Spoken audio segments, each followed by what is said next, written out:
Bien, alors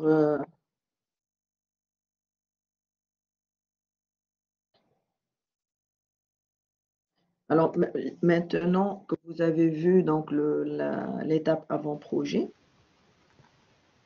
ensuite nous sommes passés à la phase planification. Alors normalement, après la phase planification, vous allez commencer réellement le projet, c'est-à-dire c'est ce qu'on appelle la réalisation. Et donc, pendant la réalisation, vous devez mettre à profit la planification que vous avez fait. Parce que si on a fait la planification, c'est pour qu'elle soit utilisée, n'est-ce pas? Donc, on va l'utiliser, un, pour qu'on puisse savoir quand est-ce que chaque tâche doit commencer, quelles sont les ressources qui est le responsable une fois que vous êtes sur le terrain, que vous devez commencer la réalisation.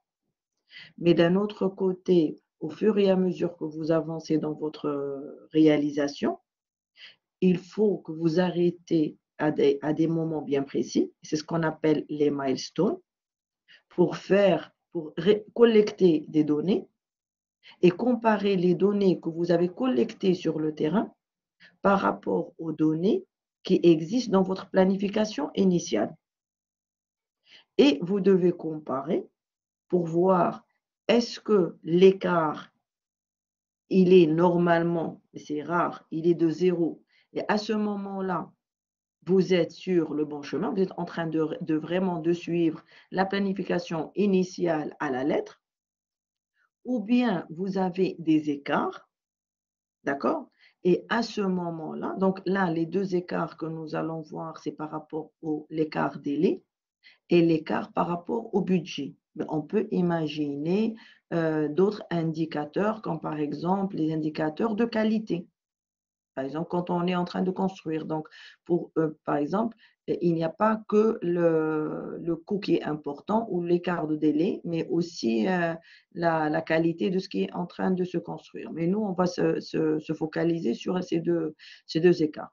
Donc, plus l'écart est grand, plus le chef de projet doit s'asseoir d'abord avec l'équipe de projet pour analyser cet écart. Il est dû à quoi? Prendre les décisions pour essayer non seulement de réduire l'écart, mais c'est surtout de replanifier. C'est pour cela que la dernière fois, si vous vous rappelez, j'avais parlé de plusieurs planifications. Et la planification, par exemple, MS Project vous permet de faire cette planification, d'accord?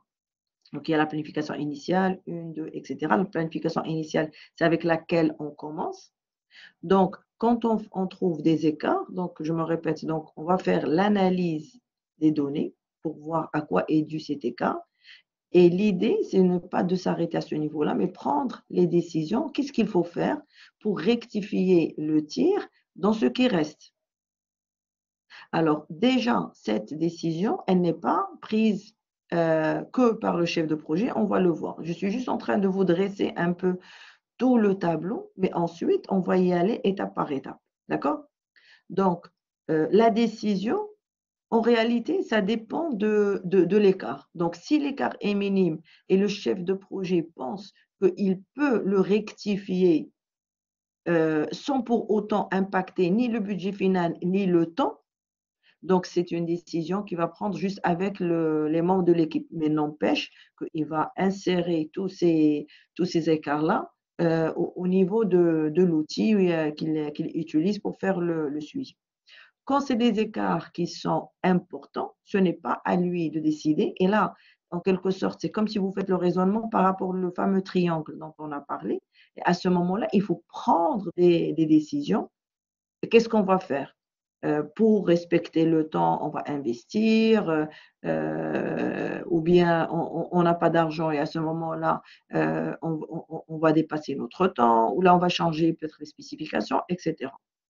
Donc, et à partir de là, une autre planification est faite. D'accord? Donc, vous avez le big picture. Et donc, tout ça, c'est le rôle du chef de projet. Donc, le chef de projet, il intervient au niveau de la planification mais il intervient aussi, il joue un rôle prépondérant et c'est très important pendant le suivi. Donc, j'insiste sur le fait que la planification n'est pas, n'est pas suffisante pour réussir un projet. Donc, c'est ce que j'étais en train. Donc, c'est ce qui est écrit, l'art du chef de projet pendant la réalisation, c'est la décision et les mesures et faire une nouvelle planification. Alors, exemple concret, c'est sur ça qu'on va travailler à la fin de ce cours. Donc là, vous avez un tableau qu'un chef de projet a réalisé. Donc, c'est un projet qui est constitué de la tâche A, de la tâche B, de la tâche C, de la tâche D et E. D'accord? Alors, la planification initiale, alors, elle a prévu que la durée, d'accord, de A, c'est un mois. La durée de B, c'est un mois. On va raisonner en mois. La durée de C, c'est 2 mois. La durée de D, c'est 2 mois. Et la durée de E, c'est 3 mois. D'accord? Donc là, vous avez, c'est écrit en jaune. Je ne sais pas si ça paraît bien ou pas. On va s'intéresser à la situation de notre projet à la fin du mois 2. D'accord? Alors, le chef de projet a collecté les données. D'accord?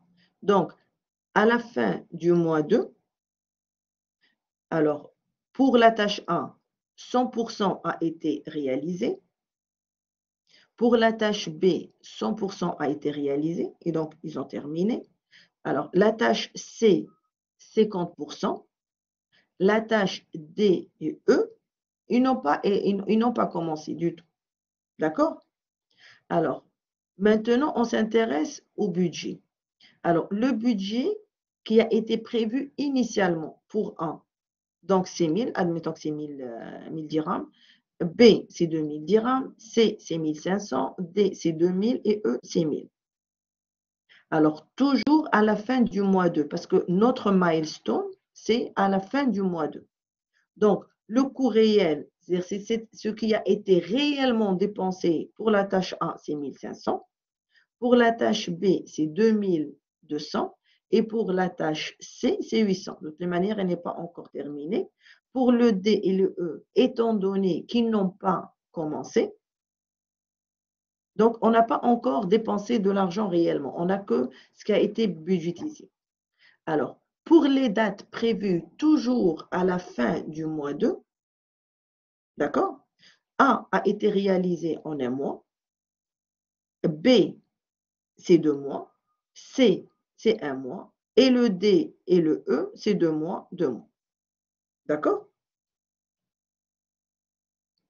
Alors, l'idée de travail au niveau des suivis, ou à la fin du mois 2, on voudrait savoir est-ce qu'on a un écart au niveau du budget et est-ce qu'on a un écart au niveau de la date prévue pour terminer notre projet. Donc, on va voir comment est-ce qu'on calcule cet écart-là pour justement prendre les décisions et faire une nouvelle planification. D'accord? Donc, on va commencer. Alors, qu'est-ce que c'est que le suivi du projet? Alors, le suivi du projet, c'est là où on se pose la question, où est-ce qu'on en est? Et je reviens à la notion des milestones que je vous ai demandé d'intégrer au niveau de votre projet parce qu'ils ne viennent pas avec la définition du projet. Les milestones, c'est le chef de projet qui va mettre. Alors, il se peut qu'on ait des milestones qui nous sont imposés. Mais là, les milestones du suivi, c'est le chef de projet qui va insérer ces milestones. Alors, quand on dit milestones, ce sont des tâches à durée zéro. Dans MS Project, il va les afficher comme étant des diamants noirs. Mais pour le chef de projet, c'est des rappels qu'il faut s'arrêter à ce niveau-là pour collecter les données, calculer les écarts pour voir est-ce qu'il y a un écart par rapport à la planification initiale ou il n'y a pas d'écart par rapport à la planification initiale. Alors, la question que vous pouvez me poser, c'est à quel moment je vais mettre les milestones. Alors, il n'y a pas de réponse parce que tout dépend, il n'y a pas de réponse exacte. Mais on va voir la chose, c'est par rapport au projet, donc par rapport d'abord à la criticité du projet, mais aussi par rapport à la durée totale du projet. C'est-à-dire, si un projet est censé se terminer en un mois, on peut pas se permettre de faire, par exemple, un milestone chaque 2 semaines. Parce que si je fais ça, ça veut dire que je n'aurai qu'un milestone à l'intérieur de mon projet. Est-ce que vous êtes d'accord avec moi à ce niveau-là ou pas? Est-ce que vous me suivez? Et c'est pas facile quand j'explique et que je n'écris pas sur le tableau. Oui. Madame, D'ailleurs, ce que vous pouvez faire, c'est prendre un bloc-notes et quand je dis des choses, essayez de les schématiser, d'accord? Pour voir est-ce que vous comprenez ou pas. All right. Donc, j'ai dit un projet sur un mois.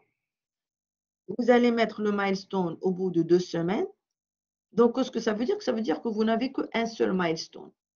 Donc, si après 2 semaines, vous allez voir est-ce que vous avez un écart ou pas, il ne vous reste que 2 semaines pour rectifier le tir. Donc, c'est peu.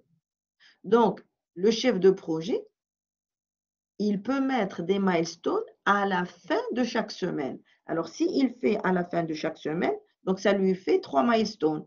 C'est-à-dire, après la première semaine, à la fin de la première semaine, un milestone. À la fin de la deuxième semaine, un milestone. À la fin du troisième semaine, un milestone. La quatrième, de toutes les manières, vous avez déjà terminé votre projet. Donc, quand vous allez à la quatrième semaine analyser, à ce moment-là, ce n'est plus un milestone. C'est juste pour voir quelle est la performance de votre projet. Est-ce que vous avez réussi votre projet ou pas? D'accord? Alors, les 3 milestones, c'est là où vous allez collecter les données. Alors, pourquoi est-ce que c'est important de mettre les milestones? Parce que, aussi simple que collecter les données, encore une autre fois, d'un projet à un autre, on va collecter les données différemment. Il y a des projets où la collecte de données, elle est très simple. Et dans d'autres projets, comme par exemple, admettons la construction des routes, ben, on ne peut pas imaginer que la collecte des données, elle est simple. Alors, cette collecte de données, elle peut même nécessiter l'intervention d'un cabinet, c'est-à-dire on va mobiliser un cabinet pour nous faire le constat. Alors, pourquoi je prends cet exemple extrême d'un cabinet? C'est parce que il faudra prévoir au niveau de milestone un budget, parce qu'il faudra payer cette compagnie pour qu'elle puisse vous faire le constat. D'accord? Donc, ça va vous coûter en termes de budget. C'est un budget qu'il faudra inclure dans le budget total de votre projet. Donc, c'est pour cela que c'est important de mettre les milestones et de voir comment on va collecter les données. Si c'est un membre de l'équipe, alors oui, oui, alors là, c'est important. Donc, en tant que chef de projet, vous avez la responsabilité d'aller collecter les données. Vous ne pouvez pas vous permettre de demander à une autre personne parce qu'il se peut qu'il vous donne des données qui sont fausses.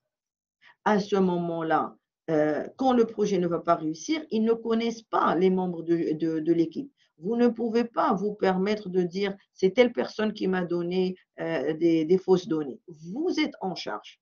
Donc, c'est le chef de projet qui est censé collecter les données ou auprès de ses collaborateurs, c'est-à-dire les membres de l'équipe. Et encore une autre fois, la collecte de données quand, par exemple, il va demander d'envoyer les données, il faudra qu'il les vérifie sur le terrain, par exemple, même avec les partenaires, mais il faut une vérification que sur le terrain, c'est exactement ces données-là, c'est-à-dire c'est cette durée qui a été faite, c'est cette partie-là du travail qui a été accomplie, etc. Ça, c'est très, très important. D'accord? Donc, je reviens au slide. Donc, le suivi, si vous avez des questions, n'hésitez pas à les mettre sur le chat. Alors, le suivi, donc, on dit que c'est un processus itératif. Itératif, ça veut dire que on peut revenir à la planification initiale pour la modifier et continuer notre projet. D'accord? Donc, il peut être itératif à chaque milestone. Alors, je prenais l'exemple tout à l'heure d'un projet dont la durée est un mois. Alors maintenant, si le projet est sur une année, on ne peut pas se permettre de le faire à une semaine. Enfin, on peut se permettre, hein, indépendamment des moyens, parce que ce qui va déterminer la fréquence du suivi, c'est surtout les moyens que vous avez au niveau de votre projet pour mobiliser des coûts et le temps pour aller faire la collecte des données pour faire le rectificatif. Donc, dépendamment des moyens, dépendamment du type de projet, est-ce que c'est un projet qui est critique et donc le fait de faire un écart, ça a de grandes retombées, c'est-à-dire l'impact, il est très grand. Donc, c'est à vous de décider. C'est pour cela qu'au début du cours, j'avais expliqué que le poste de chef de projet, on ne le donne pas à quelqu'un qui est fraîchement diplômé ou à quelqu'un qui est fraîchement nouveau dans l'entreprise. Donc, ça demande beaucoup d'expérience parce qu'il doit avoir un peu de flair, de l'expérience pour qu'il puisse connaître quels sont les risques, de l'expérience pour faire justement le suivi et comment collecter les données, etc. Donc, le chef de projet, c'est quelqu'un qui a beaucoup d'expérience dans la réalisation des projets. Donc, le suivi est un processus itératif de collecte, donc on doit collecter. Ensuite, quand on collecte, il faut analyser pour mesurer les progrès d'un projet au regard des résultats attendus. Les résultats attendus, c'est les résultats que vous avez mis au niveau de votre planification. C'est pour cela que j'ai insisté la dernière fois pour dire, il ne suffit pas de dire c'est une tâche, voilà sa durée et voilà le coût, mais il faut dire aussi quel est le livrable.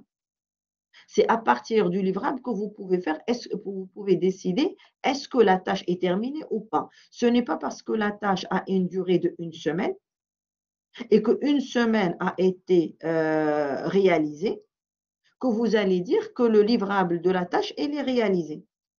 Il se peut qu'une semaine a été faite. Admettons, par exemple, vous devez écrire un rapport. Vous devez écrire un rapport en une semaine. Alors, le fait d'arriver à la fin de la semaine ne veut pas dire que vous avez terminé votre rapport. Il y a des gens qui ont terminé, il y a des gens qui n'ont rien fait. Donc, il faut faire le constat. D'accord? Donc, il y a une différence entre le temps écoulé et est-ce que le livrable a été fait ou pas. Donc, c'est pour cela que c'est important de dire quel est le livrable de la tâche pour qu'on puisse mesurer est-ce qu'elle a été réalisée ou pas.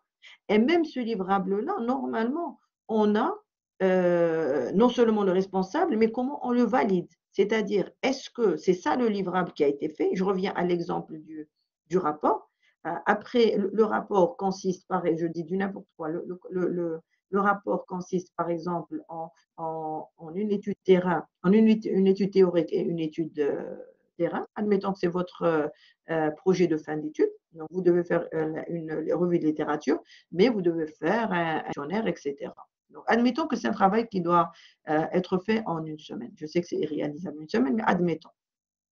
Alors, à la fin, alors le livrable, c'est le rapport, mais c'est un livrable qui doit être, admettons, validé par votre professeur et qui contient ces étapes-là. Donc, à la fin de cette semaine-là, donc 50% ont rendu, 50% n'ont pas répondu. Donc, déjà, à ce niveau-là, donc vous pouvez déjà, une première collecte de données, vous donner l'information que ce n'est pas tout le monde qui a rendu. Et donc, on a déjà un retard parce que ce n'est pas 100% qui ont rendu. Maintenant, ceux qui ont rendu le livrable ne veut pas dire que la tâche est terminée. Pourquoi? Parce que quand on va ouvrir les rapports, on va trouver des gens qui ont fait les deux parties. Il y a des gens qui n'ont fait que la partie théorique. Donc, qu'est-ce que ça veut dire? Ça veut dire que le livrable n'est pas validé.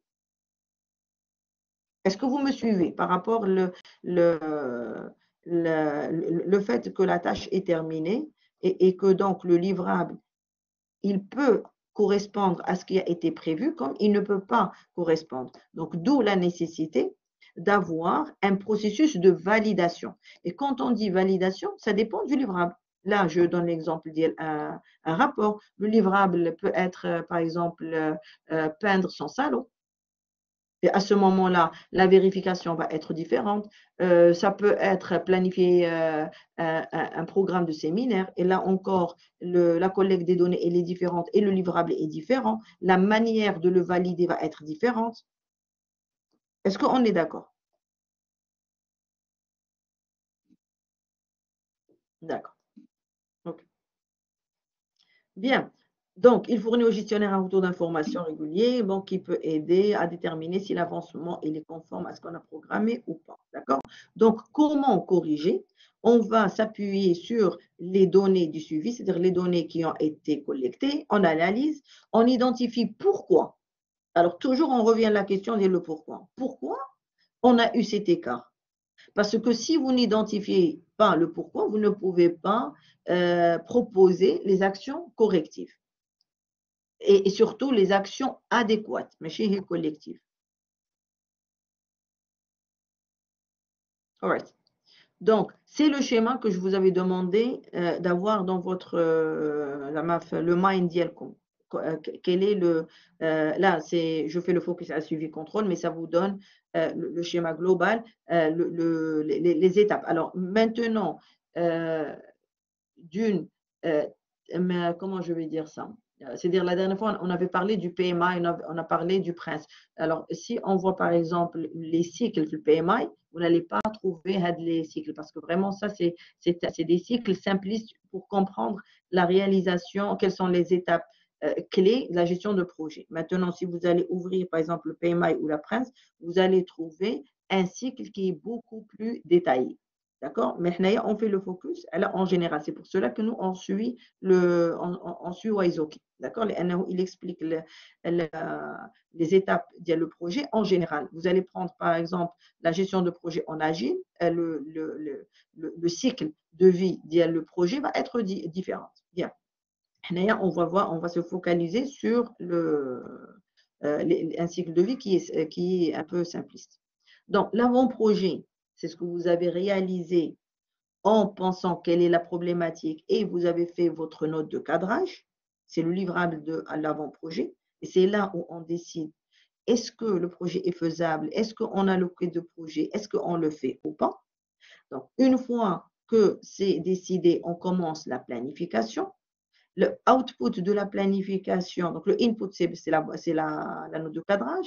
Le output, c'est la planification. Donc, en gros, c'est votre fichier MS Project avec toutes les informations que vous avez introduit, le début, la, les durées, les ressources. Alors, vous, par exemple, dans ce cours, donc, je ne vous ai pas demandé d'entrer le coût, d'accord, pour ne pas compliquer le management du projet.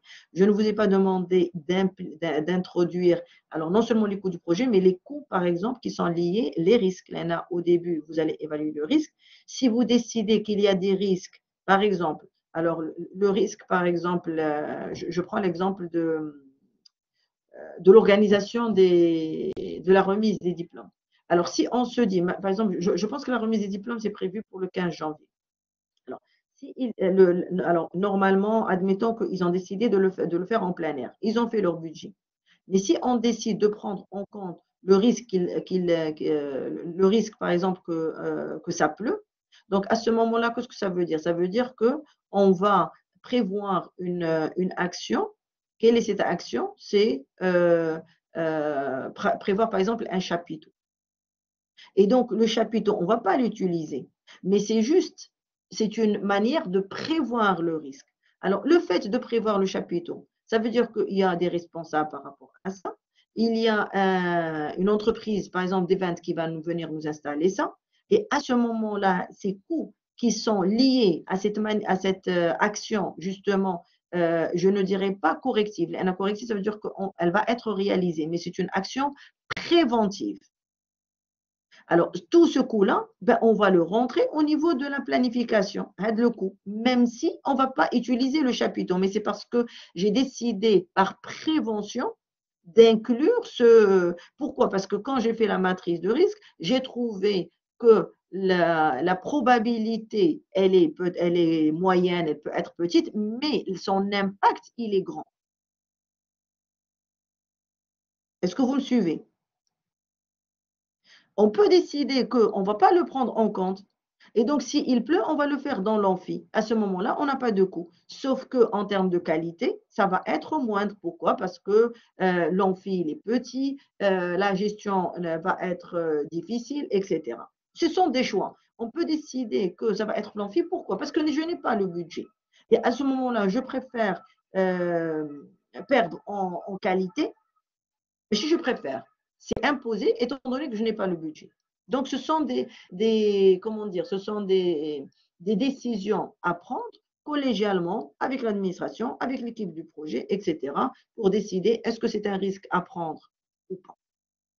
Alors, une fois qu'on a fait donc la planification, on a agreed, on a signé notre planification, le client, toutes les parties prenantes.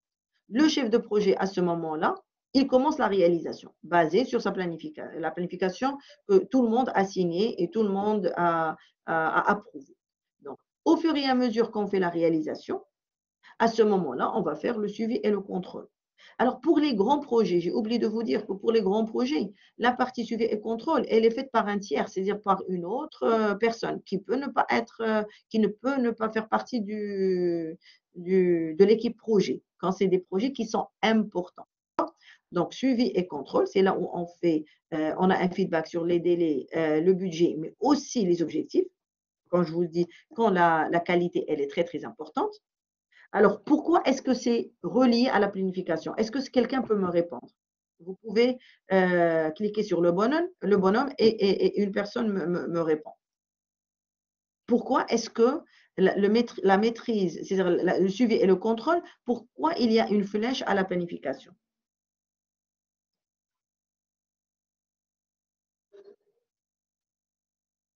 Oui, c'est loin.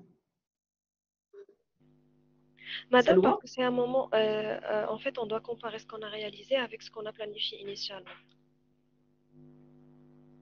Vous ne, non, c'est juste ce que vous avez dit. Ça ne répond pas à ma question.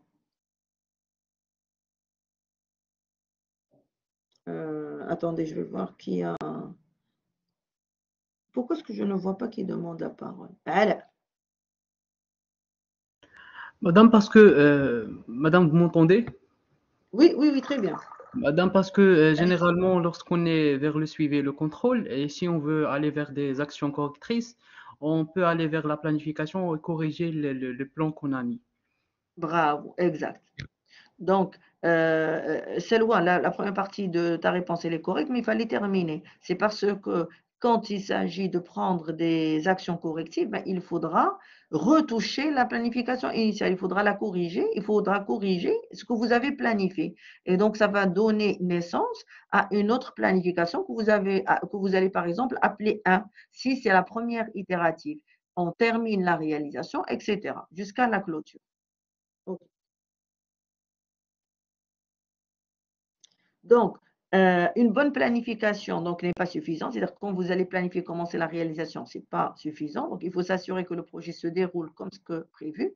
Donc, à ce moment-là, on dispose de plusieurs outils pour le faire. Donc, au niveau de Gantt, par exemple, au niveau de MS Project, vous avez Gantt et vous avez ce qu'on appelle le Gantt suivi. Suivi de Gantt. Et là, le suivi de Gantt, il va vous afficher votre planification initiale par rapport à ce qui a été réalisé, c'est-à-dire l'avancement. Il vous fait sortir une autre barre qui est parallèle à votre barre initiale d'une autre couleur où il va montrer qu'est-ce qui a été réalisé. Et vous voyez de toutes les manières déjà l'écart à l'œil nu.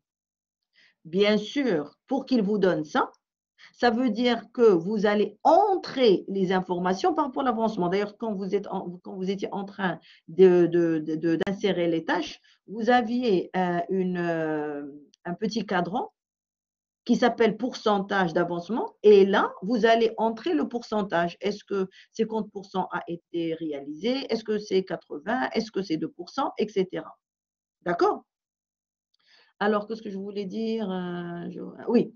Alors, maintenant, ce pourcentage-là, quand est-ce que vous allez l'insérer?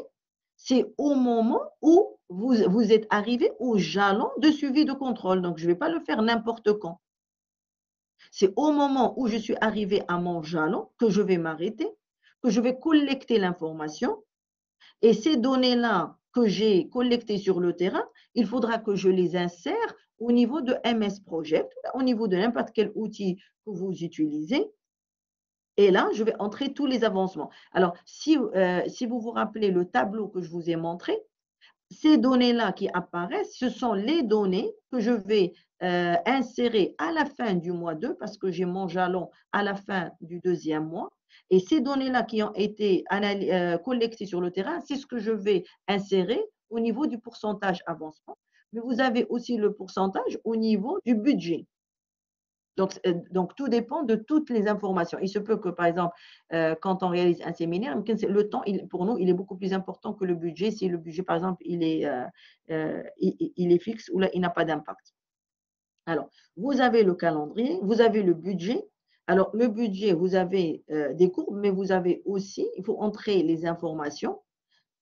Qu'est-ce que nous avons dépensé jusqu'à la fin du mois 2 réellement sur le terrain?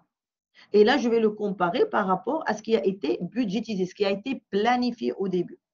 Alors, aussi la qualité. D'accord? Donc, alors, je reviens par exemple au séminaire. Quelque chose de très, très simple. Donc, admettons que ma manière de valider le séminaire, ce n'est pas seulement que le séminaire a été réalisé, mais aussi le fait d'avoir, par exemple, au niveau de l'évaluation des participants, admettons 80% satisfaits. D'accord? Quand j'ai 80% qui sont satisfaits, ça veut dire que mon séminaire, il est validé. Comment je vais le savoir? En ayant, par exemple, Google Form, où les participants vont répondre à un questionnaire. Je calcule mes statistiques pour calculer le nombre de personnes qui ont été satisfaits ou pas, et pour voir est-ce que j'ai atteint mes 80%. Donc, c'est comme ça que je valide mon séminaire.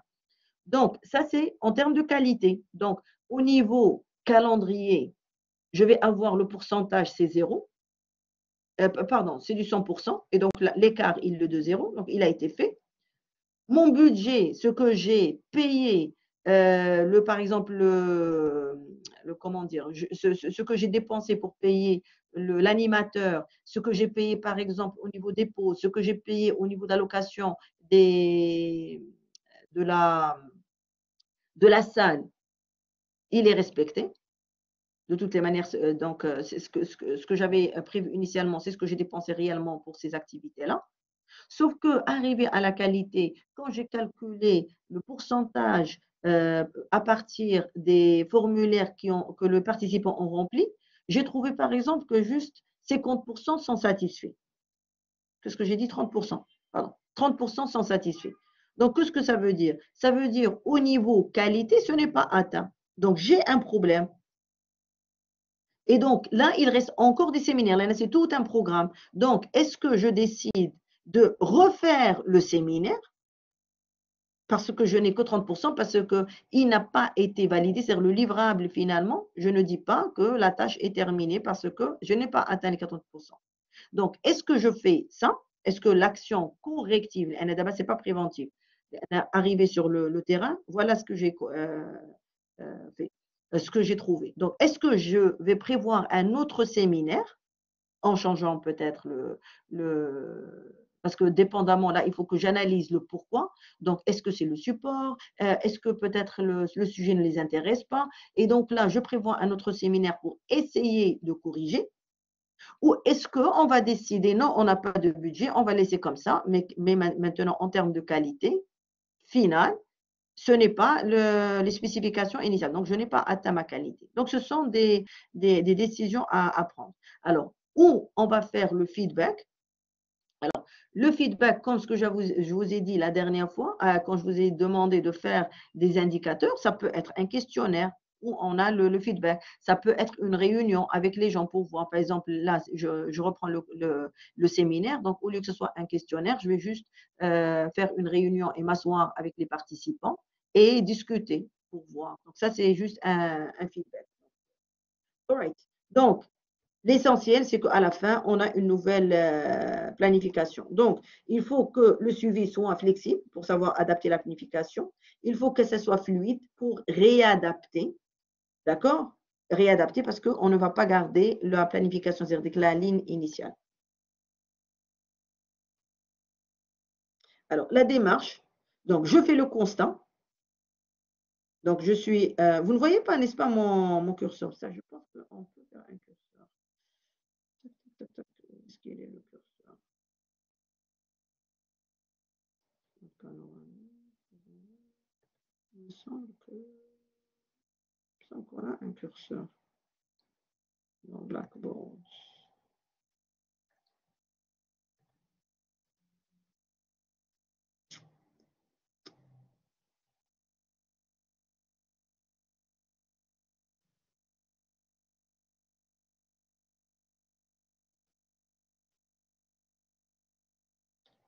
Donc, à défaut d'avoir le curseur, je vais dessiner peut-être. Attendez. Alors, comme ça fait longtemps que je n'ai pas utilisé, là, je me rappelle que j'ai déjà utilisé le curseur, mais bon, c'est pas grave. Je vais utiliser le dessin. Donc, je suis à ce niveau-là. D'accord? Ensuite, on va aller dans le sens. All right. Donc, je fais mon constat de la situation. Je collecte. D'accord? Je fais, donc j'analyse, etc. Je fais les projections pour voir est-ce que l'écart va être grand dans le futur ou pas. Et là, je décide. Donc ça, c'est très important. Si l'impact n'est pas grand, à ce moment-là, ce n'est pas la peine de retoucher à ma planification. Donc, je prends les décisions. Est-ce que je fais une replanification ou pas? Donc, si je refais la planification, donc je fais une mise à jour. Je communique, ça c'est très, très important, le fait de replanifier. C'est pas, le chef de projet ne va pas laisser à son niveau la replanification. Il faut absolument qu'il partage comme ce qu'il a fait pour la planification initiale. Si vous vous rappelez dans les slides, on vous demande, enfin, on dit que la planification doit être partagée avec les parties prenantes. Les parties prenantes, c'est votre équipe d'abord. Il faut que votre équipe sache et que vous expliquiez le pourquoi, mais aussi aux partenaires. Très, très important. D'accord? Il ne faut pas avoir peur de dire on a un écart. Plus on a peur, plus on cache les choses parce qu'on a peur qu'on nous fasse des remarques, plus vous allez avoir des écarts et de toutes les manières, à la fin du projet, tout va être découvert. Donc, il y a aussi une question d'éthique. D'ailleurs, si vous vous rappelez, parmi les qualités d'un chef de projet, c'est qu'il doit être, comment on dit, il doit être éthique. Il doit être éthique. Anyway, éthiquement correct. Il doit être éthiquement correct. Alors, ensuite, donc, il doit mettre en œuvre ce qu'il a planifié. Et il doit terminer le suivi du projet. Il doit encore faire le constat, c'est-à-dire aller jusqu'au second milestone. Il n'a pas terminé parce que cette démarche-là itérative, on va la faire au niveau de chaque milestone. Donc, on ne le fait pas juste une fois et on oublie. Donc, chaque milestone, on va faire le constat, la projection, décider, replanifier, informer, mettre en œuvre. Jalon 1. Jalon 2, nefché. On va refaire la même chose. Jalon 3, jusqu'à ce qu'on arrive. Donc, à chaque fois, je fais le constat, je fais ma projection pour voir est-ce que là a des conséquences ou pas. Je prends des décisions ou quand ça a des conséquences, etc. Est-ce que vous avez compris cette notion-là? Vous pouvez me dire oui ou non. À chaque jalon, il faudra refaire cette démarche-là parce que chaque jalon, il faut faire le suivi. Est-ce que c'est bon?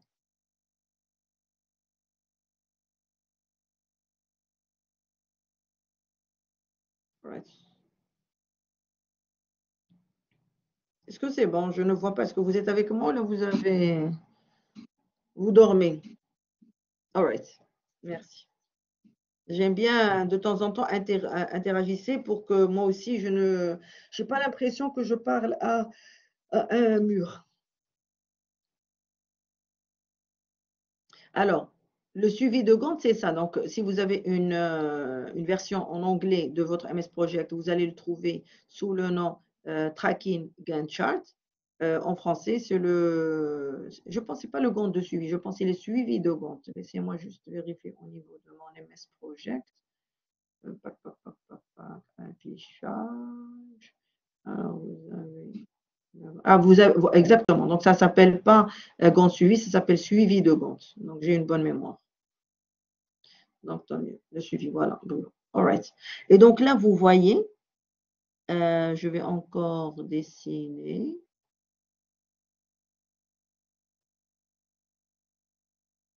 Donc, là, vous avez en bleu.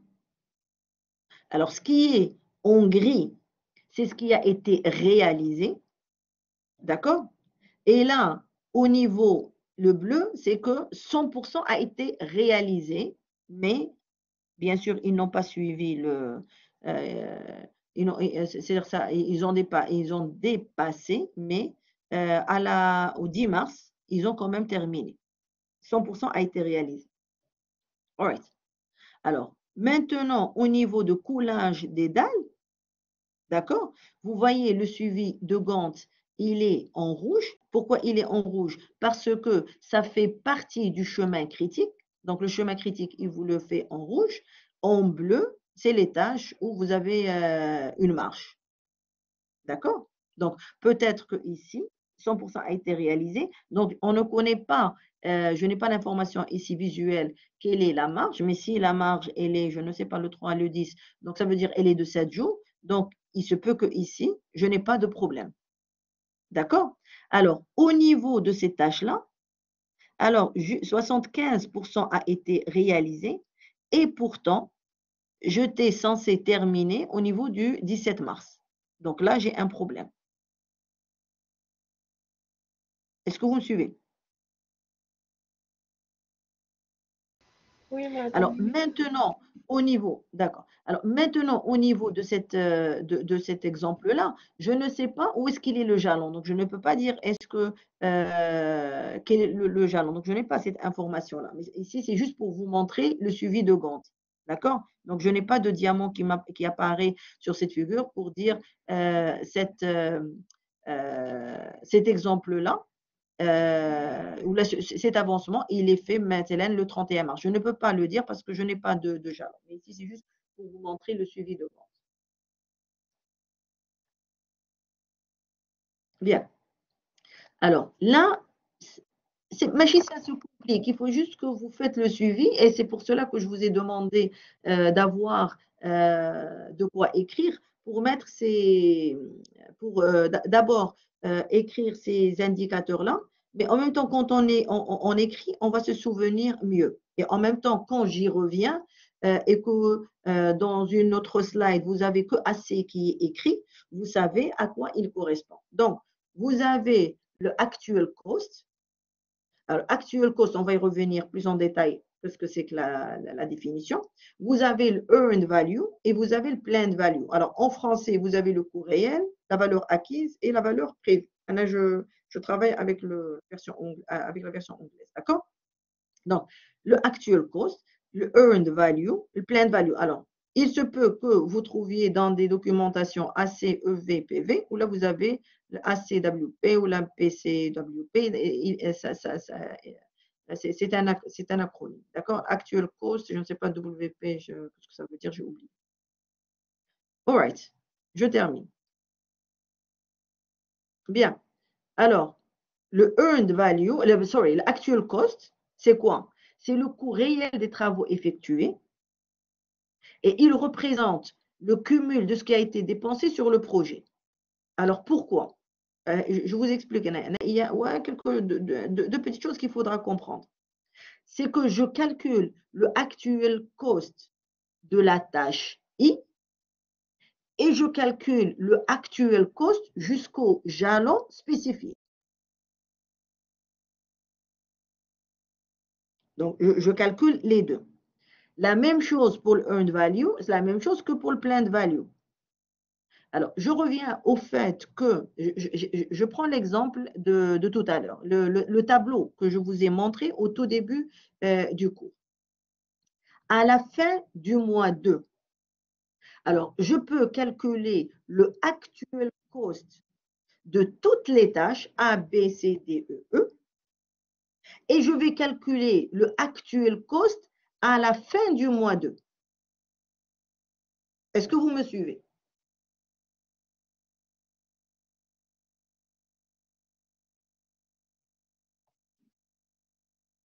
Est-ce qu'il y a des noms? Et à ce moment-là, je reviens au tableau pour vous expliquer sur le tableau.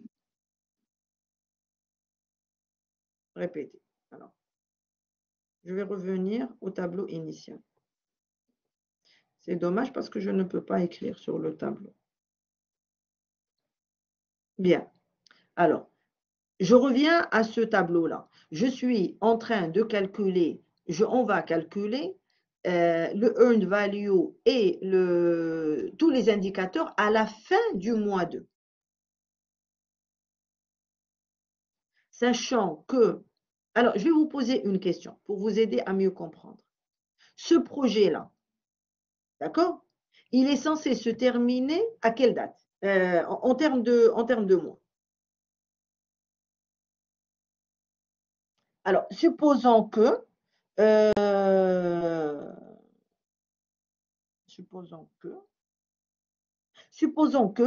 toutes les tâches commencent en même temps.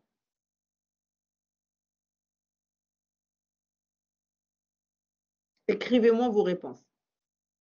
Donc, supposons que toutes les tâches commencent en même temps, ce projet-là, il se termine après combien de mois? Admettons que vous commencez le 1er janvier. 1er janvier est terminé. Admettons que vous commencez 1er février.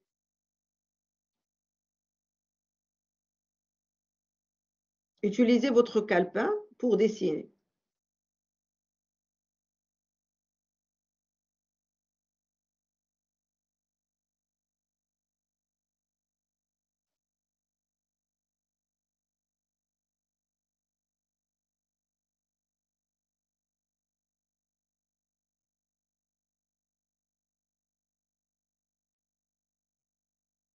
C'est très, très simple.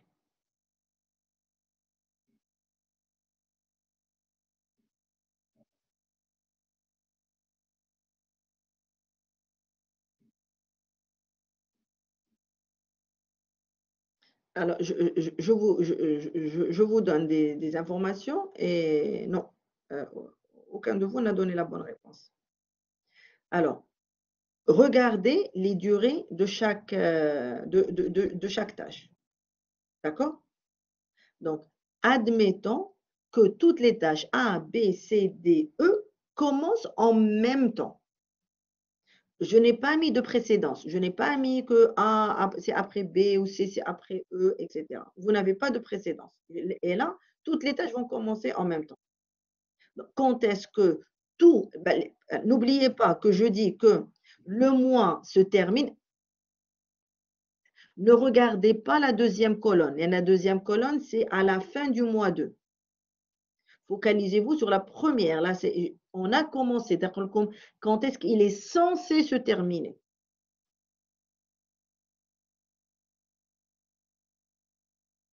Et on dit que un projet est terminé quand toutes les tâches sont réalisées.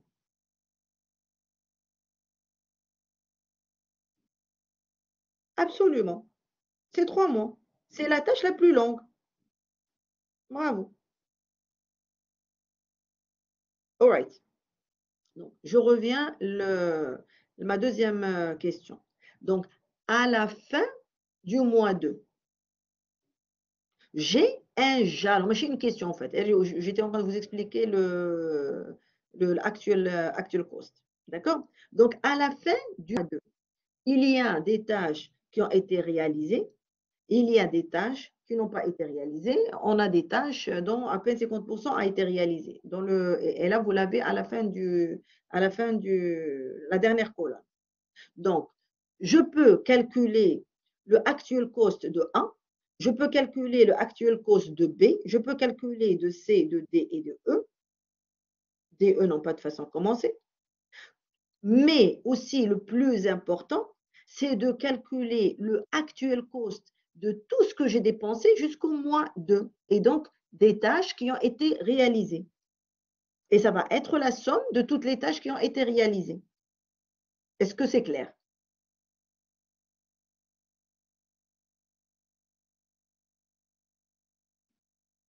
Les personnes, tout à l'heure, ils ont dit que ce n'était pas très clair. D'accord? Donc, je calcule le actual cost de la tâche TI et je calcule le actual cost du arrivé au jalon, et ça va être le sigma de toutes les tâches qui ont été réalisées. Aziza, explique-moi ce que tu n'as pas compris pour que je puisse réexpliquer.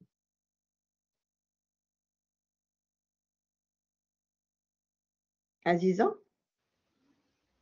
Madame, allô? vous m'entendez? Oui, explique-moi pour que je puisse Juste to madame, target vraiment. Oui, vas-y. madame, j'ai pas compris comment calculer la dernière chose dont vous venez de parler. Alors, on ne parle pas maintenant de comment on a calculé. De toute manière, le actual cost, c'est ce que vous avez dépensé réellement. Donc là, vous n'avez rien à calculer. D'accord. C'est-à-dire, vous avez payé des peintres à la fin du mois 2. Le total de ce que vous avez dépensé réellement en les payant à la fin du mois 2, c'est ça le actual cost. Maintenant, vous avez payé le peintre 1, le peintre 2, le peintre 3. Pour avoir le actual cost de la tâche qui est la peinture du mur 1, ça va être le sigma de ce que vous avez dépensé pour les peintres 1, 2, 3. Sauf qu'à la fin du mois 2, non seulement vous avez peint le mur 1, mais vous avez admis, bon, pour mieux comprendre, au lieu d'utiliser AB, donc vous étiez censé peindre le salon et le couloir. Donc, donc la tâche 1, c'est peindre le salon. La tâche B, c'est le couloir. Donc, je vais faire la somme de ce que j'ai dépensé pour la peinture sur le terrain réellement, sur la tâche 1, sur la peinture du salon et sur la tâche qui est le couloir. Maintenant, vous allez me dire, Madame, pourquoi est-ce que vous avez payé les peintres la somme normalement? C'est ce qui a été budgétisé. Admettons que la peinture allait me coûter du salon 1000 dirhams, le couloir était de 2000. Donc, vous allez me dire, l'actuel cost, normalement, c'est 3000. C'est 1000 plus 3000. Sauf qu'on sait, les gens qui ont eu cette expérience, par exemple, ils étaient avec leurs parents dans des situations par exemple, de peindre leur maison. À un certain moment, par exemple, pendant que les peintres sont là, ils ont trouvé, par exemple, un mur qui n'est pas droit.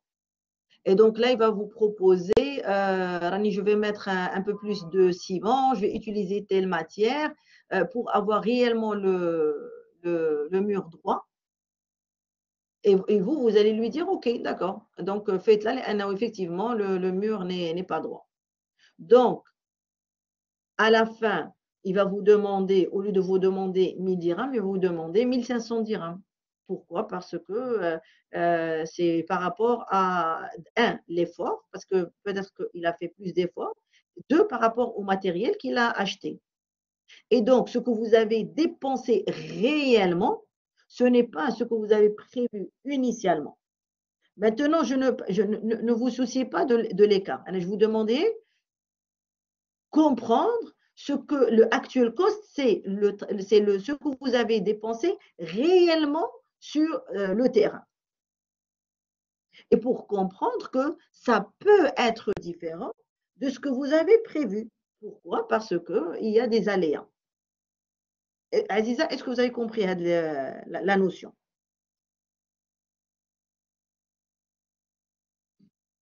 Great. Donc là, c'est juste par rapport à une seule tâche qui était de peindre le salon. Donc déjà, vous avez dépensé des choses qui n'étaient pas prévues. D'accord? Il se peut que vous ayez changé d'avis et donc vous ne voulez plus la peinture à l'eau et vous préférez avoir une peinture scintillante parce que c'est plus joli, vous l'avez vu chez votre voisine, sachant que vous avez planifié au début la peinture à eau. Et donc là, une fois qu'il a terminé, ben, le gars va vous charger différemment parce que ce n'est pas ce qui a été fait. Donc, sur le terrain, quand vous allez le payer, vous allez payer 1500.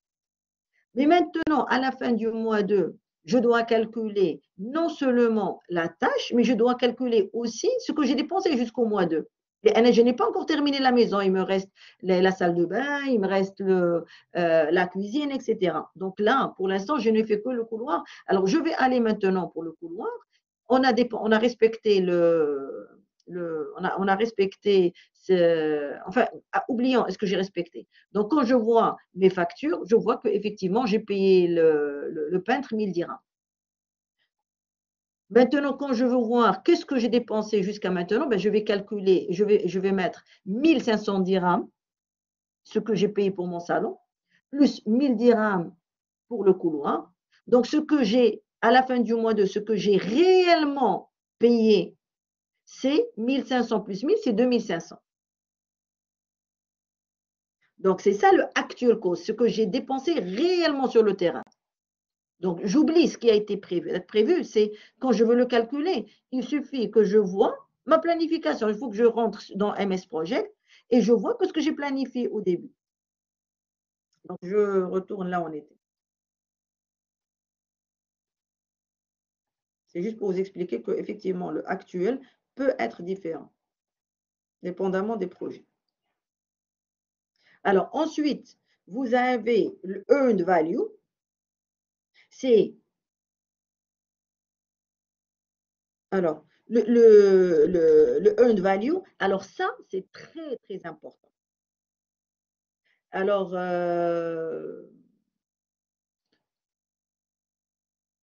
donc, moi, j'ai dépensé 1500 dirhams, donc déjà plus que prévu, et j'ai dépensé 1000 dirhams, qui est la même chose que planifié.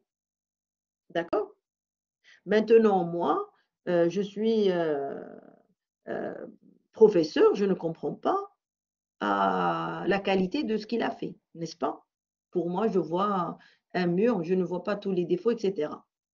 Je ramène un ami qui est architecte et pour vérifier ce qui a été fait. Et là, je lui dis, alors admettons, je reviens à l'histoire à l'histoire de la peinture. Donc moi, je lui ai demandé la peinture X et donc quand il m'a chargé le 500 dirhams, c'est parce qu'il m'a dit cette peinture-là, elle coûte 400 dirhams, plus l'effort, c'est 100 dirhams, donc c'est pour cela qu'il a rajouté 500 dirhams. Mais là, quand je ramène un ami qui est architecte et qu'il voit le travail qu'il a accompli, mais il va me dire, mais Madame Bailey, le travail qu'il vous a fait, c'est à peine 800 dirhams. Il a mal fait ceci, il a dit qu'il va rectifier le mur, c'est pas vrai, il y a encore un écart. Cette peinture-là, elle ne coûte pas 400 dirhams, sur le marché, elle coûte 200 dirhams. Donc, la valeur réelle de ce travail-là, d'un point de vue qualité, il ne mérite pas 1500, il ne mérite que 500 dirhams. Est-ce que vous comprenez?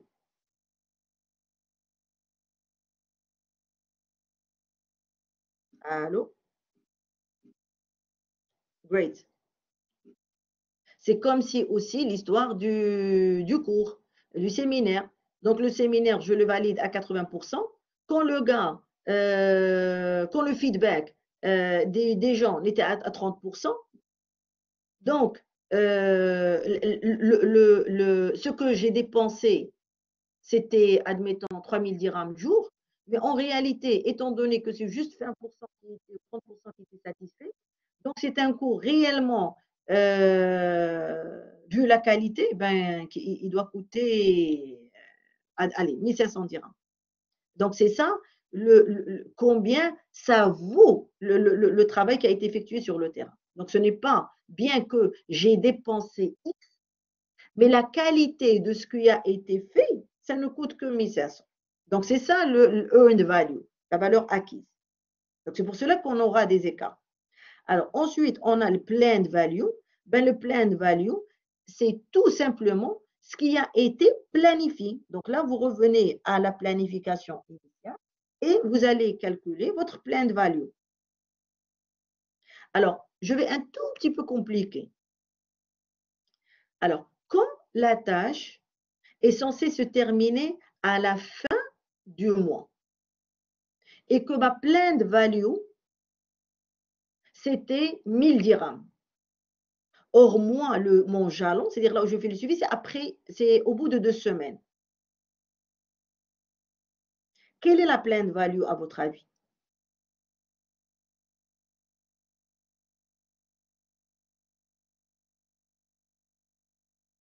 Je vais essayer d'écrire ici. Je répète la question. Alors, admettons, bravo. Donc, admettons, c'est ça ma tâche. Ça, c'est un mois. Admettons, ça, c'est un mois. All right? Alors, ma tâche, dessin. Dessin, est-ce que je peux changer de couleur? Est-ce que je peux changer de couleur? Oui. Bien.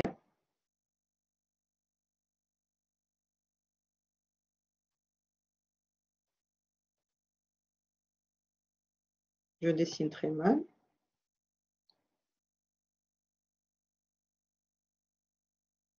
Ça, c'est ma tâche. Alors, ce que j'ai réalisé, c'est ça.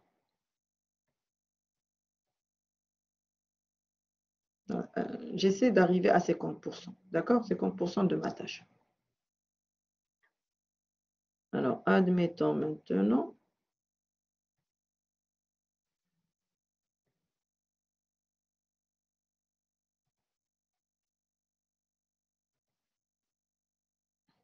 Alors, admettons que mon jalon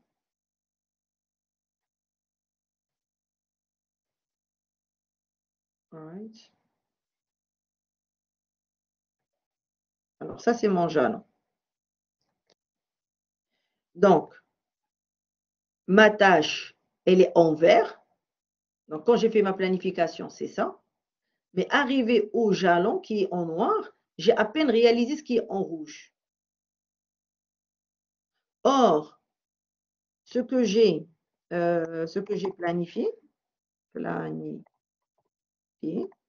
c'est que j'ai dépensé 1000 dirhams.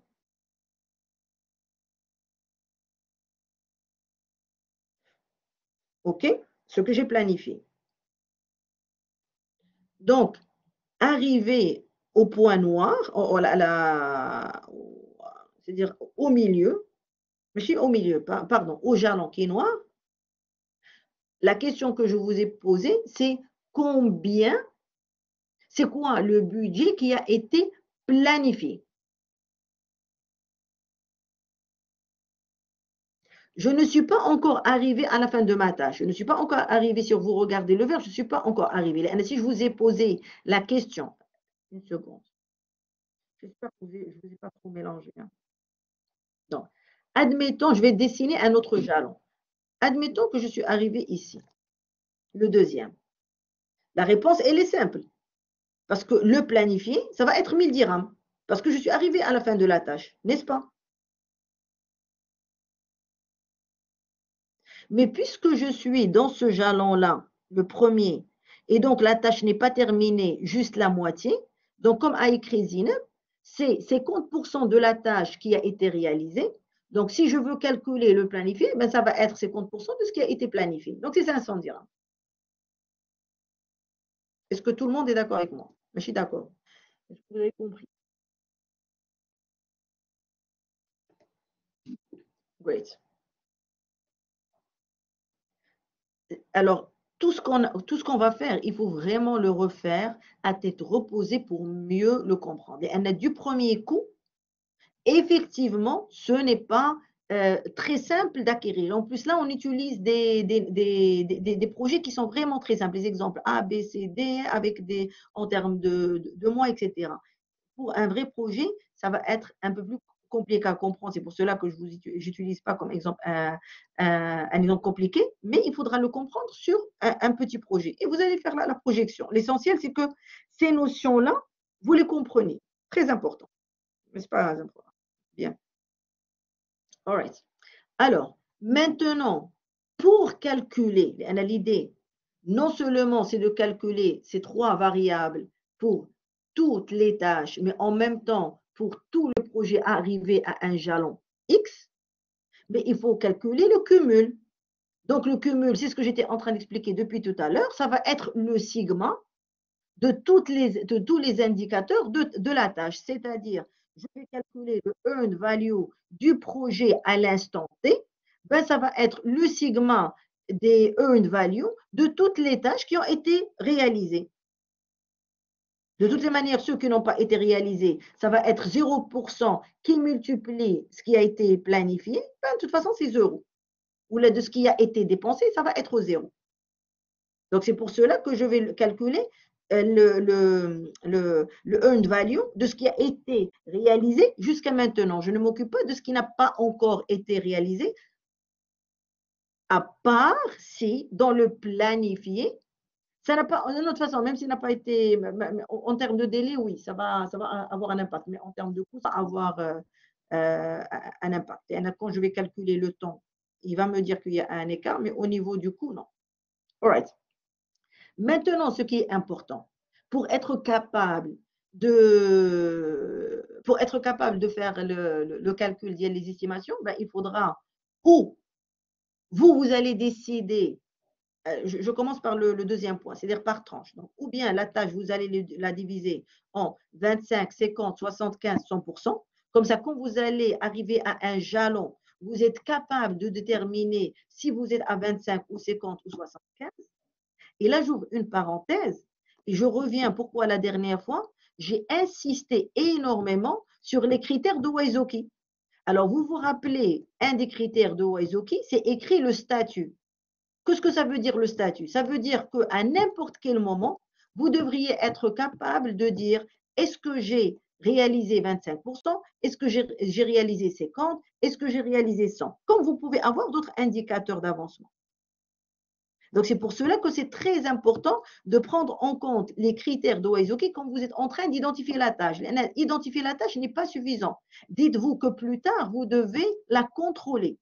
Donc, si vous êtes incapable de dire à un instant T, à quel moment vous êtes, à combien de pourcentage ou là, un autre indicateur de réalisation de la tâche, ben vous ne pouvez pas faire le suivi. C'est-à-dire vous allez arriver à la fin du 2 mois et je vais vous poser la question, combien vous avez réalisé? Vous ne saurez pas répondre. Pourquoi? Parce que, admettons, la plupart d'entre vous ont une tâche qui est sponsoring. Sponsoring, ça prend 2 mois. Vous n'avez pas pensé à comment vous allez mesurer l'avancement de votre tâche. C'est-à-dire que vous êtes incapable, vous ne pouvez pas répondre après 1 mois quel est le statut de sponsoring. Donc, vous ne pouvez pas faire le suivi. Par contre, si par exemple, vous allez dire après 1 mois, je suis censé avoir 10%, là, non, à la fin du mois, admettons, 50% des fonds. Vous avez besoin de 2000 dirhams pour commencer votre événement. Et donc là, il vous faut, après 1 mois, au minimum, vous devez avoir déjà trouvé la moitié de la somme. Donc là, vous pouvez mesurer l'avancement. Par contre, si vous n'avez pas une manière de mesurer l'avancement, ben, après 1 mois, vous posez la question, alors, où est-ce que vous en êtes dans le sponsoring? Tout ce que vous pouvez répondre, c'est on n'a pas encore de sponsoring. Mais combien vous avez accompli, vous êtes incapable de répondre. Pourquoi? Parce que au moment de faire la tâche, vous n'avez pas pensé à la mesure de l'avancement de votre tâche. Et l'avancement des tâches d'une tâche à une autre peut être différent. Est-ce que vous avez compris? Comme quoi tout est lié. Hein? Et là, vous voyez l'importance de certains critères. Alors, comme la fin, quelquefois, il y a des projets où on va vous demander est-ce que vous avez terminé? Vous êtes incapable de répondre. Parce que vous n'avez pas identifié c'est quoi le livrable pour dire que j'ai terminé le projet, ni comment le valider. Alright, j'avance. Alors ici, vous avez des courbes que normalement les logiciels peuvent faire. Bien sûr, c'est le logiciel qui va le faire. Juste pour voir l'écart entre ce qui a été planifié,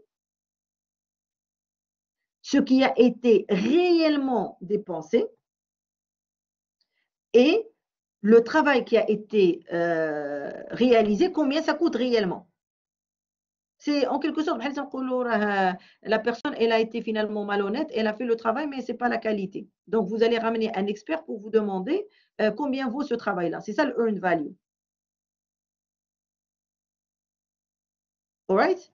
Et c'est toujours la somme de tout ce qui a été réalisé.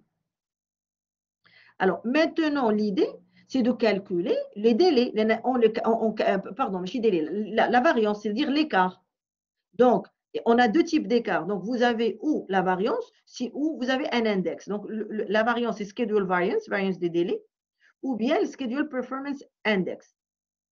Alors, le schedule variance, alors, quand il est négatif, donc c'est une valeur, quand elle est négative, ça veut dire que vous avez un retard. L'index, où il est 1 ou inférieur à 1. Donc, quand il est inférieur à 1, vous avez un retard. J'ouvre une parenthèse, je vais vous brouiller un peu, mais c'est très important, au moins que vous l'écoutiez une fois. Le fait d'avoir un indice, par exemple, de performance qui est supérieur à 1, qu'est-ce que ça veut dire? Ça veut dire que vous êtes en avance, n'est-ce pas? Vous me suivez ou pas?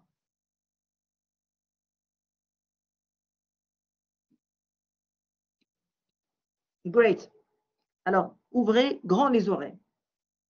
Le fait d'avoir l'index supérieur à 1 ou d'avoir la variance positive, et elle dépasse la variance normale, qu'est-ce que ça veut dire? Ça veut dire que vous n'avez pas dépensé assez et que vous êtes en avance.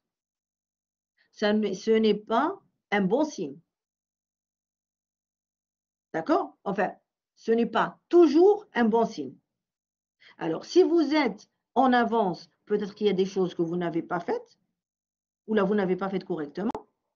Si vous n'avez pas dépensé le budget que vous avez fait, c'est le même raisonnement. Donc, peut-être que vous n'avez pas fait toutes les tâches, peut-être qu'il y a une tâche que vous avez omis, où là, la qualité n'est pas bonne.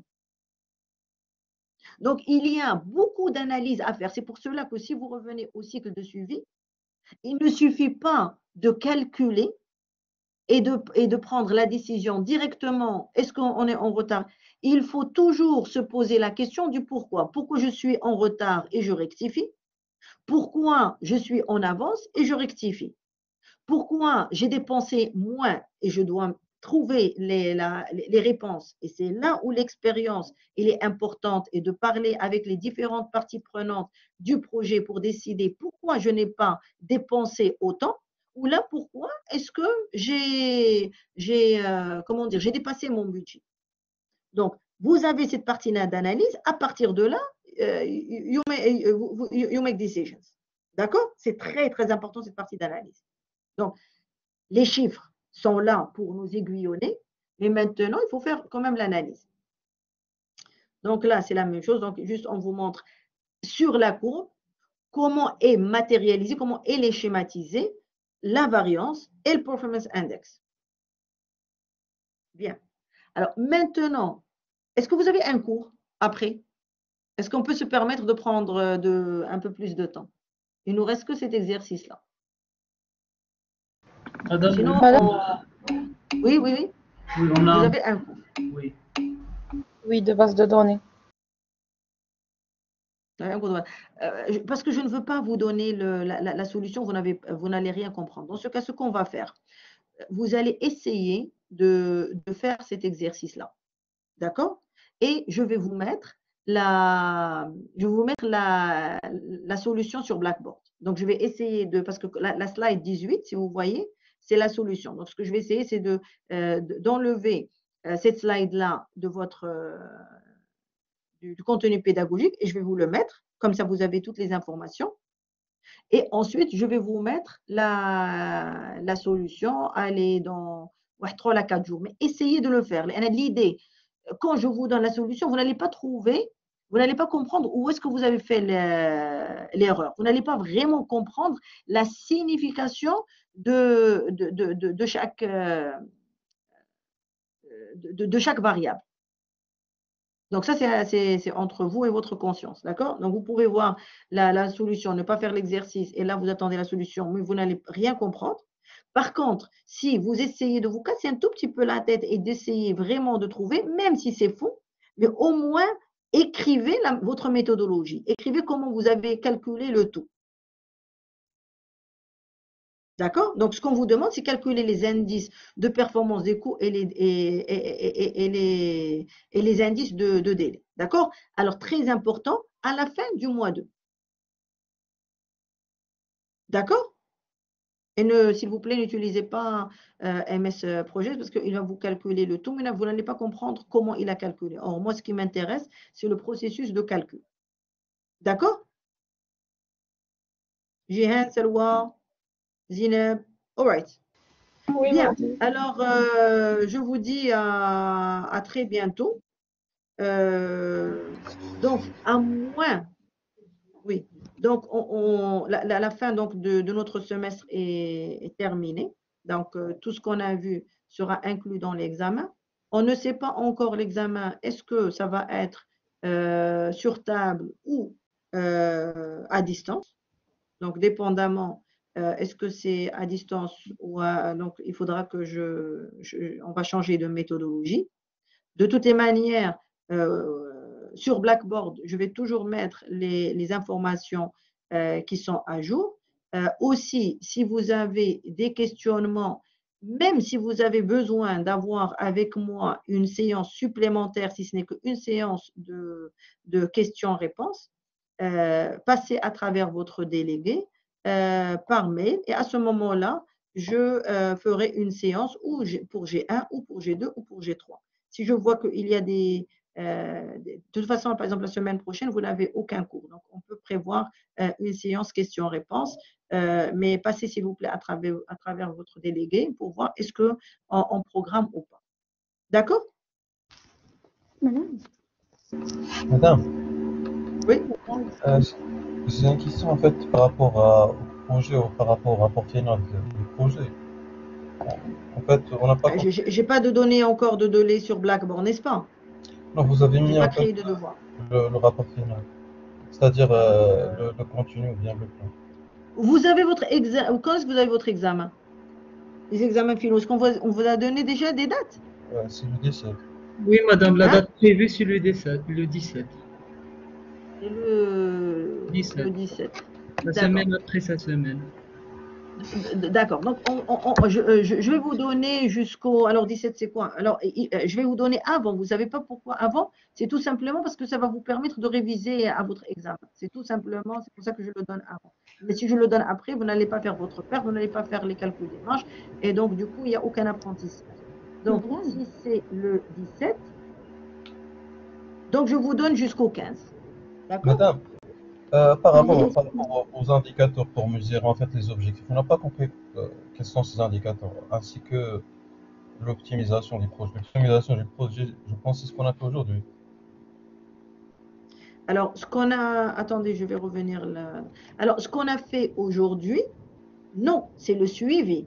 Le suivi, vous ne pouvez le faire que lorsque vous faites sur le terrain. Mais les jalons et comment, quels sont vos indicateurs au moment du le jalon, ben c'est ça ce qui va c'est ça les indicateurs de performance. D'accord? Alors, autre chose, vous avez aussi indicateur de performance et de qualité à la fin, c'est-à-dire les objectifs. C'est pour cela que je vous avais demandé dans la note de cadrage, je vous avais demandé de refaire et de refaire et de refaire. Pour que les objectifs que vous allez écrire, vous êtes capable de dire comment je vais mesurer, quel est mon indicateur que j'ai atteint cet objectif A, l'objectif B, l'objectif C. Est-ce que vous avez compris? C'est les livrables, madame. Mais c'est ce que j'étais en train d'expliquer tout à l'heure. Qui est en train de parler? Taha. Taha, Simon, madame. hein? Simon, madame. Taha, Oui, rien? oui, oui. Ah, elle me dit, ben, je l'ai compté là. Bien. C'est ce que j'ai expliqué tout à l'heure. Le fait d'avoir le livrable ne veut pas dire que vous avez réussi votre projet. Je vous ai pris l'exemple d'hier, le rapport. Vous avez fait le livrable. Mais comment vous pouvez dire que vous avez atteint votre objectif du livrable? Vous avez construit une maison. Le fait de la construire ne veut pas dire que vous allez mettre, par exemple, je dis n'importe quoi, je ne suis pas dans le béton armé, mais je peux dire que la maison doit avoir 3 étages. La maison doit, par exemple, être, je dis n'importe quoi, thermique. Elle doit avoir, par exemple, dans chaque chambre, par exemple, comment dire, des air conditioning, comment on dit en français? Anyway, air conditioning, c'est comment on dit le air conditioning en français? La Donc, climatisation. c'est pas climatiseur. Climatiseur, pardon, merci, climatiseur. Je fais le switch, pardon. Bien, je peux imaginer pour voir est-ce que j'ai atteint mon objectif ou pas, à la fin, ramener un bureau, ramener un architecte qui va peut-être m'écrire un rapport sur ce qui a été réalisé. Un rapport positif, c'est-à-dire avec peu d'erreurs, ben c'est ça, mon indicateur que j'ai vraiment atteint mes objectifs. Je reviens à l'exemple des séminaires. Vous avez un programme de séminaire sur une année. Le fait de terminer le programme ne veut pas dire que vous avez atteint votre objectif. Pourquoi? Parce que dans mes objectifs initiaux, alors non seulement un des objectifs, c'est la réalisation, admettons, de tous les séminaires. Deuxième objectif, taux de satisfaction des clients, des participants, c'est 80%. Donc, un des objectifs, le premier, ben, il suffit que je vois mon planning et je vois qu'est-ce qui a été réalisé ou pas. Mon deuxième objectif, qui est la satisfaction, ben, je vais calculer les satisfactions par séminaire, je vais faire les statistiques et voir quel est le taux. Si c'est 80%, c'est bien. Si ce n'est pas 80%, ce n'est pas bien. Donc, je n'ai pas atteint mes objectifs. Mais peut-être aussi, j'ai une marge d'acceptation. D'accord, madame. Est-ce que vous Oui, m'avez suivi? Donc, assez mieux. le fait d'avoir le livrable, ce n'est pas suffisant. Il faut des indicateurs sur le livrable. Donc, ça, c'est des indicateurs que vous avez réussi votre requirement. Et c'est pour cela que les indicateurs, mettez-les en parallèle avec les objectifs. Sauf que ces indicateurs-là, ce sont des indicateurs de fin de projet. Mais dans les milestones, vous allez aussi mettre comment vous pouvez dire que dans ces milestones-là, vous avez atteint ou pas votre projet. Donc, à tout les indicateurs. Je reviens à l'histoire de l'optimisation. Quand vous allez faire votre planification initiale et que vous allez calculer à travers MS Project vos marges, là où vous avez des marges de zéro et certaines tâches ont des marges, je dis du n'importe quoi, mettez-les de 20 jours, ben vous voudriez peut-être optimiser de telle sorte qu'avoir des marges dans les deux, peut-être de 5 jours, plutôt que d'avoir une qui est dans la marge et les deux zéro, parce que n'importe quel retard dans la tâche qui est critique, ben, ça va avoir un impact sur la tâche finale. Donc, c'est ça, optimiser. Donc, vous allez mettre votre planification zéro, vous allez l'imprimer, et ensuite, vous allez calculer vos marges totales, etc. Et vous allez faire une discussion pour décider en groupe. Voilà ce qu'on a décidé. On va, par exemple, changer la date de cette tâche-là. On va peut-être la démarrer en retard pour justement optimiser ces tâches-là ou optimiser, ou peut-être votre première planification, elle est trop,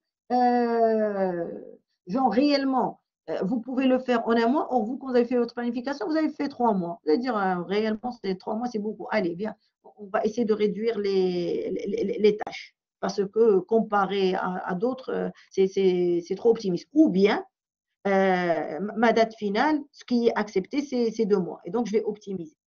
Mais pour optimiser, il faut qu'on ait des discussions. Donc, la discussion, j'aimerais que vous mettez vos argumentaires. La discussion, c'est argumentaire. On a fait ceci, on a fait cela, d'où la deuxième planification qui est optimisée. Donc, l'optimisation, ce n'est pas le suivi, parce que vous n'avez pas encore commencé. Le suivi, on le fait en parallèle avec la réalisation du projet. D'accord, Tahal? Oui, madame, d'accord. Merci beaucoup, madame. All right, donc je vous dis bonne chance. Il y a une possibilité de accorder plus de temps pour le rapport du projet. Pour l'instant, c'est le 17 et je vais voir dépendamment de comment on va passer l'examen. D'accord? C'est loin? Pour l'instant, on garde le 17. De toutes les manières, c'est dans votre intérêt d'avancer dans votre... Tout ce que vous allez faire en groupe, tout, je vous dis tout, c'est une préparation à l'examen. Donc, le projet, c'est une préparation à l'examen. Parce que vous allez me dire, madame, on ne prépare l'examen. Le fait de réaliser votre MS Project avec toutes les étapes, c'est une manière de préparer votre examen, croyez-moi. D'accord? Bonne chance. Madame, s'il vous plaît, Oui, Fatima. pour les rapports, est-ce que tous les groupes sont censés vous envoyer le rapport ou on doit l'envoyer à Madame Haidar pour ceux qui ont... Il y a Madame Haidar, bien sûr. On va vous mettre le... c'est bien de me signaler ça. Donc, effectivement, donc on va faire à travers Blackboard, donc dans les groupes de TD et non pas dans le cours magistral. All right? D'accord, merci beaucoup, madame. D'accord. Bonne chance. Et puis, comme je vous dis, on reste en contact. Le fait que ce soit la dernière séance ne veut pas dire que je ne suis pas disponible, surtout que maintenant c'est à distance. Donc, je peux toujours avoir une séance avec vous si vous voyez que c'est nécessaire. D'accord? Donc, juste concerter entre vous, regardez quels sont les points que vous n'avez pas encore compris et vous me demandez une séance avec vous. All right? Bonne chance.